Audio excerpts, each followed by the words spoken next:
ውድ ቻናላችን ቤተሰቦች እንኳን ወደ ቻናላችን በደህና መጣችሁ። አሁንም ሊቨርፑልን በሚመለከቱ ጉዳዮች ተመልሼ መጥቻለሁ። በዚህ ሰዓት የምንመለከታቸው እንግዲህ አንዲ ሮበርትሰን በዚህ ቆይቼ ብዙ የምሰጠው ነገር አለኝ አቅሙ አለኝ ለመጮት እያለን ይገኛል። እንደዚሁም ደግሞ ሊቨርፑሎች በክረምት የዝውውር መስኮት የመሃል ሜዳውን ቅድሚያ አይሰጡትም እየተባለ ይገኛል።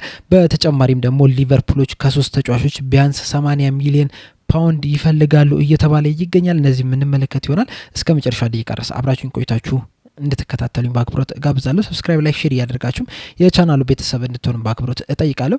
በመጀመሪያም የምንመለከተው እንግዲህ ሊቨርፑሎች ከሶስት ተጫዋቾች ቢያንስ 80 ሚሊዮን ፓውንድ ይፈልጋሉ እየተባለ ይገኛል። ይህንንም የዘገበልን እንግዲህ ጄምስ ፒርስ ነው። አትሌቲክስ ላይ እንደዘገበው ከሆነ ሊቨርፑሎች ከሶስት ተጫዋቾች 80 ሚሊዮን ፓውንድ ይፈልጋሉ ብሏል። እነዚህም ሶስት ተጫዋቾች እንግዲህ ኪቪን ኬለር፣ ታይለር ሞርተን እና እንደዚሁም ቤንዶክ ናቸው ብሎናል።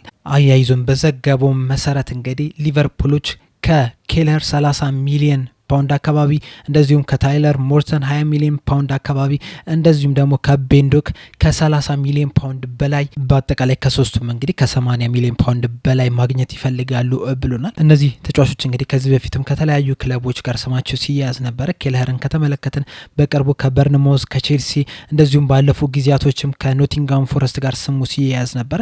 በዚህ ሰዓትም እንግዲህ በሊቨርፑል የሚያቆየው የ1 ዓመት ኮንትራት ብቻ ነው የሚቀረውና ከዚህ በፊትም እሱም ደጋግሞ እንደተናገረው ከሆነ እንግዲህ ሌላ ቦታ ሄጄ በቋሚነት መጮት እፈልጋለሁ ሲል ነበርና በዚህ በሚመጣው ክረምትም እንግዲህ ይህ ተጫዋች ከሊቨርፑል ይለቃል ተብሎ ነው የሚጠበቀው። ይህ ተጫዋች እንግዲህ በ2015 ነበረ ከሪጎማ ሬንጀርስ በ17 ዓመቱ ወደ ሊቨርፑል መምጣት የቻለው በ30,000 ፓውንድ ብቻ ነበረ ወደ ሊቨርፑል የመጣው። ከዛ በኋላም እንግዲህ ድንቅ የሚባልን ጊዜያቶችን ማሳለፍ ችሏል። በተለይ ደግሞ ሊቨርፑሎች በየርገን ክሎፕ ጊዜ ካርሊንግ ካፕና ኤፍኤ ካፕን ሲበሉ እንግዲህ የኬለር ሚና በጣም ከፍተኛ የነበረው በጣም ብዙ ግልጋሎትን መስጠት ይችላል። ታይለር ሞርተንን ከተመለከት ነው እንግዲህ ከ7 ዓመቱ ጀምሮ በሊቨርፑል የቆየ ተጫዋች ነው። በክረምቱም የዝውውር መስኮት እንግዲህ የተለያዩ ክለቦች እሱን ለማስፈረም ፍላጎት አሳይተው ነበረ። ነገር ግን ሊቨርፑል ያንን ፍላጎት እንግዲህ ውድቅ አድርጓል። ዘንድሮ እንግዲህ 6 ጨዋታዎችን ብቻ ነው ለሊቨርፑል መጫወት እየቻለው። እናም በሚመጣው የክረምት ዝውውር መስኮትም እንግዲህ ይለቃል ከሚባሉ ተጫዋቾች መካከል አንደኛው እርሱ ነው ተብሏል። በተለይ ከዚህ በፊት እንግዲህ ባየር ሊቨርኩሰን እሱን ለማስፈረም ፍላጎት ነበራቸው፣ በውሰትም ይሁን በቋሚነት ማለት ነው። ነገር ግን ሊቨርፑሎች ያንን ነገር ሳይቀበሉ ቀርተዋል። አሁን እንግዲህ ሊቨርፑሎች ከዚህ ተጫዋች 20 ሚሊዮን ፓውንድ ይፈልጋሉ እየተባለ ይገኛል። ቤንዶክም በተመሳሳይ መልኩ እንግዲህ ከተለያዩ ክለቦች ጋር ስሙ ሲያዝ ነበር። ዘንድሮ እንግዲህ በሚድልስቦሮ ከሄደ በኋላ ድንቅ የሚባልን ጊዜን እያሳለፈ ነው የሚገኘው። 2022 ላይ ነበረ ወደ ሊቨርፑል በ16 ዓመቱ ከሴልቲክ የመጣው። በጣም ብዙ ተስፋ ተጥሎበት ነበር የመጣውና ነገር ግን እዚህ ከመጣ በኋላ እንግዲህ ጉዳቶች እያስቸገሩት ነው የሚገኘው። ሚድልስቦሮ ከሄደ በኋላ ራሱ በዚህ ሰዓት በጉዳት ምክንያት እየተጫወተ አይደለም የሚገኘው። ነገር ግን በጃንዋሪ ዝውውር መስኮት እንግዲህ እሱን ለማስፈረም የተለያዩ ክለቦች ጥያቄ ሲያቀርቡ ነበርና ኢፕስዊች እና ክሪስታል ፓላስ እንደዚህ አይነት ጥያቄ ሲያቀርቡ ነበር። ሌሎችም ክለቦች እንግዲህ እሱ ላይ ፍላጎት አሳይቷል እና ሊቨርፑሎች በዚህ ሰዓት እንግዲህ እሱን ይለቁታል ተብሎ አይጠበቅም። ነገር ግን የሚለቁት ከሆነ ደግሞ ከ30 ሚሊዮን ፓውንድ በላይ ይፈልጋሉ ለዚህ ተጫዋች እየተባለ ይገኛል። እንግዲህ እነዚህ ሶስቱም ተጫዋቾች ከሊቨርፑል የሚወጡ ከሆነ እንግዲህ ለሊቨርፑል ንጹህ ትርፍ ነው የሚሆነው። በፒኤስአርም ላይ በጣም ትልቅ ጠቀሜታ ነው የሚሰጣቸው። ምክንያቱም እንግዲህ እነዚህ ተጫዋቾች በወጣትነታቸው ነው የመጡት። እንደውም ታይለር ሞርተን ከ7 ዓመቱ ጀምሮ ነው በሊቨርፑል የቆየውና ንጹህ ትርፍ ነው የሚሆኑ የአካዳሚ ተጫዋቾች ተብለው ነው የሚቆጠሩትና ለሊቨርፑል እንግዲህ ንጹህ ትርፍ ነው የሚሆነው። በተለይ ደግሞ ክረምት ላይ እንግዲህ ከፍተኛ ወጪ ያወጣል ተብሎ ነው የሚጠበቀው። የተለያዩ ተጫዋቾች ይመጣሉ ተብሎ ነው የሚጠበቀውና እነዚህ ሶስት ተጫዋቾች ከሊቨርፑል የሚወጡ ከሆነ እንግዲህ ፒኤስአሩ ላይ በጣም ከፍተኛ ድጋፍ ይሰጣል ተብሎ ነው የሚጠበቀው። ለዛም ነው እንግዲህ ቼልሲዎችን ከተመለከታችሁ የአካዳሚ ተጫዋቾችን ብዙ እየሸጡ ያሉት። ምክንያቱም ንጹህ ትርፍ ተብሎ ነው የሚያዘው። አሁን ሊቨርፑል ኬለርን በ30 ሚሊዮን ፓውንድ የሚሸጠው ከሆነ 30 ሚሊዮን ፓውንዱ ሙሉ ለሙሉ ንጹህ ትርፍ ነው የሚሆነና እንደዚህ አይነት የአካዳሚ ተጫዋቾች እንግዲህ ሲሸጡ ለክለቡ በጣም ትልቅ ጠቀሜታ አለው። ነገር ግን እነዚህም ሶስት ተጫዋቾች ከሊቨርፑል የሚለቁ ከሆነ እንግዲህ በጣም የሚናፈቁ ይመስለኛል። ሶስቱም የራሳቸው ኳሊቲ ያላቸው ተጫዋቾች ናቸው። በእርግጥ ታይለር ሞርተን እንግዲህ የሚፈለገውን ያህል ቻንስ ባይሰጠውም ማለት ነው። እንደዚሁም ደግሞ ቤንዶክም እንግዲህ ለወደፊት በጣም ከፍተኛ ተስፋ የተጣለበት ተጫዋች ነው። በእርግጥ የኬለር እንግዲህ ከሁለቱ ለየት ያለ ነው የሚሆነው እና በክረምት የዝውውር መስኮት እንግዲህ ከሶስቱም ሞር ይለቃል ተብሎ የሚጠበቀው ኪቪን ኬለር ነው። በዚህ ዙሪያ እናንተን አስተያየት እዚህ ኮሜንት ሴክሽን ላይ በመጻፍ አሳውቁኝ። በቀጣይ የምንመለከተው ደግሞ አንዲ ሮበርትሰን የሰጠውን አስተያየት ነው። ሮበርትሰን እንግዲህ ፉትቦል ፎር ቼንጅ የሚባል ቻሪቲ ላይ ተገኝቶ የሰጠው አስተያየት አለ። በተለይ ደግሞ በኮንትራቱ ዙሪያ ነበረ አስተያየቱን የሰጠው። በዛ በሰጠው አስተያየት ምንድን ነው ያለው?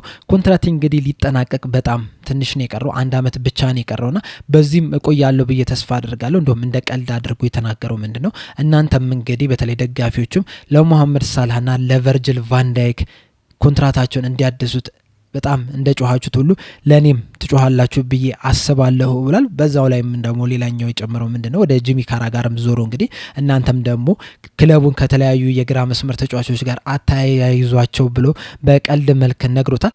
ወደ ቁም ነገሩ ሲመለስ ምንድን ነው ያለው? እዚህ እንግዲህ በጣም ብዙ ቆይቻለሁ፣ 8 አመታት አልፎኛል እዚህ ከመጣሁኝ። በእነዚህ 8 አመታት ቆይታ እንግዲህ ብዙ ነገሮችን ማለፍ እችለናል፣ ብዙ ነገሮችን ማሳካት እችለናል፣ ብዙ ትውስታዎችን ሰርተን መሄድ ችለናል። ከቡድኑ ጋርም እንግዲህ የተለያዩ ዋንጫዎችን ማሳካት ችለናል። በዛም እንግዲህ በጣም ደስተኛ ነኝ። ነገር ግን ቀጣይ ምን ሊፈጠር እንደሚችል ማንም አያውቅም። በዚህ እቆያለሁ አልቆይም የሚለውን ነገር እንግዲህ አሁን ሊወስን አልችልም። ነገር ግን በራሴ አንድ እምነት አለኝ። ይህም እምነት ምንድን ነው?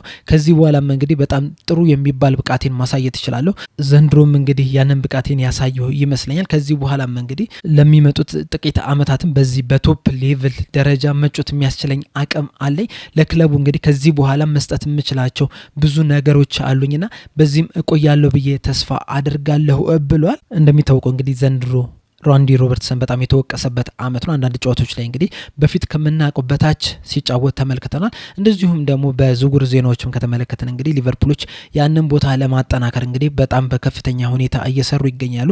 እንደውም ዘ አትሌቲክስ ላይ ጄምስ ፒርስ እንደዘገበው ከሆነ ሊቨርፑሎች የበርንማውዙን ተጫዋች ኬርኬዝን እንግዲህ ወደ ሊቨርፑል ለማምጣት እየሰሩ ይገኛሉ ነው እያለ የሚገኘው።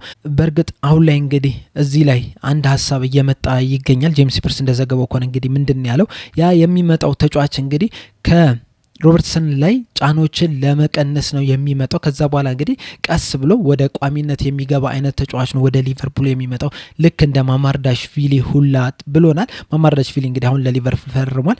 በክረምቱ የዝውውር መስኮት እንግዲህ ወደ ሊቨርፑል የሚቀላቀል ይሆናል። ከዛ በኋላ እንግዲህ የአሊሰን ቤከር ተተኪ ይሆናል ተብሎ ነው የሚጠበቀው። ነገር ግን በአንዴ ቋሚ አንደኛ በረኛ ይሆናል ተብሎ አይጠበቅም። ቀስ እያለ ግን የአሊሰንን ቦታ ይተካል ተብሏል። ልክ እንደዛ ሁላ እንግዲህ ወደ ሊቨርፑል ቀጣይ የሚመጣው የግራ መስመር ተከላካይ ተጫዋችም እንግዲህ ከአንዲ ሮበርትሰን ቀስ እያለ የሚቀበል ነው የሚሆነው እንጂ በአንዴ ያንን ቦታ የሚተካ ተጫዋች ወደ ሊቨርፑል አይመጣም ብሏል። ስለዚህም እንግዲህ ቀጣይ አመትም እንግዲህ አንዲ ሮበርትሰን በቋሚነት ልንመለከተው እንችላለን። ነገር ግን ደግሞ ሊቨርፑሎች ኮንትራቱን ያራዝሙታል ወይ የሚለውን ነገር ግን እስካሁን ድረስ የተፈታ ነገር የለም። እንደሚታወቀው የዚህ አመት ሲያልቅ እንግዲህ በሊቨርፑል የሚያቆየው ኮንትራት 1 አመት ብቻ ነው የሚቀረው። ከዛ በኋላ ሊቨርፑሎች ያንን ያራዝሙታል አያራዝሙትም የሚለው ነገር ግን በጣም ትልቅ ጥያቄ ነው። እኔ በግሌ ቢያራዝሙት ብዬ አስባለሁ። ምክንያቱም አሁን ለምሳሌ ኬርኬዝ ቢመጣ ኬርኬዝ ገና እድሜው ወጣት ነው፣ 21-22 አመቱ ነው እና ከዚህ በኋላ እንግዲህ ለረዥም አመታት ለሊቨርፑል ዋና ሆኖ መቀጠል የሚያስችለው አቅም አለው። ነገር ግን ደግሞ ገና በዚህ በወጣትነቱ እንደ ሊቨርፑል ላለ ትልቅ ቲም አምጥተ ዋና ማድረግ ተገቢ አይመስለኝም። ነገር ግን ደግሞ ቀስ እያለ ከአንዲ ሮበርትሰን ብዙ ነገሮችን እየተማረ ከዛ በኋላ ልምድ እየቀሰመ ቀስ በቀስ ያንን ቦታ ከቨር ማድረግ ይችላል። ከዛ አንዲ ሮበርትሰን ደግሞ በቤንችነት እንደ ቡድን መሪነት ሆኖ ደግሞ በስኳድ ውስጥም መቀጠል የሚያስችለው አቅም ስላለው ማለት ነው። እንደዛ ቢያደርጉ የተሻለ ነው ብዬ ነው የማስበው። እናንተን ሀሳብ ኮሜንት ሴክሽን ላይ በመጻፍ አሳውቁኝ። በመጨረሻም የምንመለከተው ደግሞ ጄምስ ፒርስ ዘ አትሌቲክስ ላይ እንደዘገበው ከሆነ ሊቨርፑሎች በመጪው የክረምት የዝውውር መስኮት የመሀል ሜዳውን ትኩረት አይሰጡትም ወይም ቅድሚያ ትኩረት አይሰጠውም ብሏል። ሌሎች ቦታዎች አሉ ይህንን መጠናከር ያለባቸው፣ ለነዛ ነው ቅድሚያ የሚሰጠው። በተጨማሪም ደግሞ አሰልጣኝ አርነ ስሎት እንግዲህ ለቀጣይ ሲዝን ካሁኑ ፕላን እያደረጉ ነው። እነዛ ፕላን ሲያደርጉ እንግዲህ ዋታሩ ኤንዶን በእቅዳቸው ላይ አለ ብሎናል ጄምስ ፒርስ እንደዘገበው ከሆነ እና ቀጣይ አመትም ዋታሩ ኤንዶን በሊቨርፑል ልንመለከተው እንችላለን። ምናልባት ግን ከሌሎች ክለቦች የዚህን ተጫዋች እናስፈርምህ ብለው በደና ገንዘብ የሚመጡ ከሆነ ግን ሊቨርፑሎች ሊለቁት ይችላሉ ነው እየተባለ የሚገኘው። እንደሚታወቀው እንግዲህ አሰልጣኝ አርነ ስሎት ዘንድሮ ልክ እንደመጣ በክረምቱ የዝውውር መስኮት ባለፈው የክረምቱ ዝውውር መስኮት እንግዲህ ዙቢሜንዲን ለማምጣት አስበው ነበር። ነገር ግን መጨረሻ ላይ ዙቢሜንዲ ወደ ሊቨርፑል አልመጣም ብሏል። ከዛ በኋላም እንግዲህ እዛ ቦታ ላይ የሚጫወት የተለያዩ ተጫዋቾችን እየተመለከቱ ነበር። በተለይ ደግሞ የኤንዶ ተተኪ የሆነው በስቱትጋርት ማለት ነው አንጄሎ ስቴለርን እየተመለከቱት ነበር። ነገር ግን መጨረሻ ላይ ሪቻርዲዮና አሰልጣኝ አርነ ስሎት ተነጋግረው እንግዲህ አሁን ባሉት ተጫዋቾች እንቀጥላለን ብለው ያንን ነገር ውድቅ አድርጎታል። በእርግጥ አንዳንድ መረጃዎች እየወጡ የሚገኙት ምንድነው ይህንን ተጫዋች አሁንም እየተመለከቱት ነው የሚገኘው ተብሏል።